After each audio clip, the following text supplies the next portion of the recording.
I thank the chairman and the ranking members for the opportunity to offer testimony today.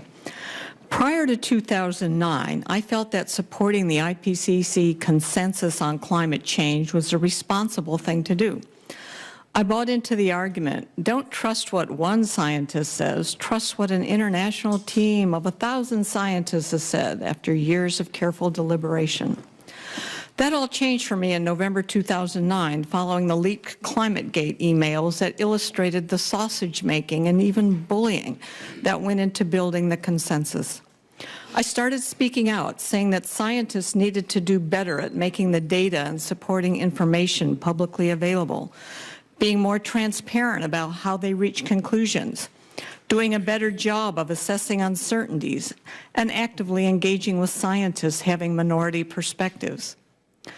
The response of my colleagues to this is summed up by the title of a 2010 article in the Scientific American.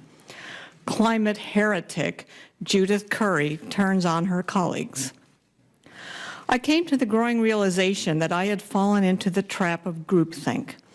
I had accepted the consensus based on second-order evidence, the assertion that a consensus existed.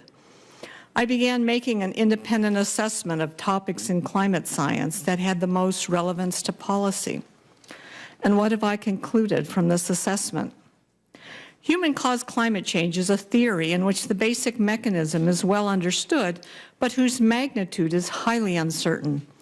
No one questions that surface temperatures have increased overall since 1880, or that humans are adding carbon dioxide to the atmosphere, or that carbon dioxide and other greenhouse gases have a warming effect on the planet. However, there is considerable uncertainty and disagreement about the most consequential issues, whether the warming has been dominated by human causes versus natural variability, how much the planet will warm in the 21st century, and whether warming is dangerous.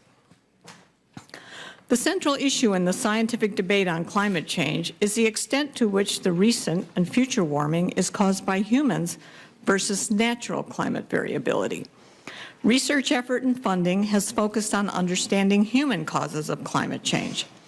However, we have been misled in our quest to understand climate change by not paying sufficient attention to natural causes of climate variability, in particular from the sun and from the long-term oscillations in ocean circulations.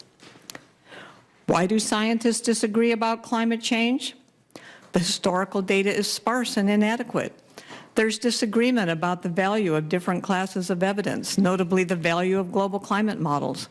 There's disagreement about the appropriate logical framework for linking and assessing the evidence. And scientists disagree over assessments of areas of ambiguity and ignorance.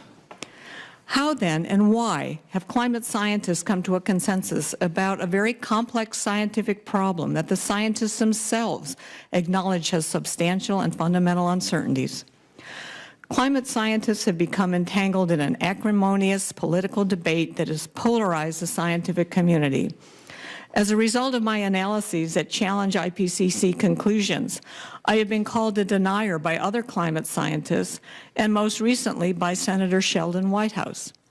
My motives have been questioned by Representative Grijalva in a recent letter sent to the president of Georgia Tech. There is enormous pressure for climate scientists to conform to the so-called consensus. This pressure comes not only from politicians, but from federal funding agencies, universities and professional societies, and scientists themselves who are green activists. Reinforcing this consensus are strong monetary, reputational, and authority interests. In this politicized environment, advocating for carbon dioxide emissions reductions is becoming the default, expected position for climate scientists. This advocacy extends to the professional society that publish journals and organize conference. Policy advocacy, when combined with understating the uncertainties, risks destroying science's reputation for honesty and objectivity, without which scientists become regarded as merely another lobbyist group. I would like to thank the committee for raising the issue of data versus dogma in support of improving the integrity of climate science. This concludes my testimony.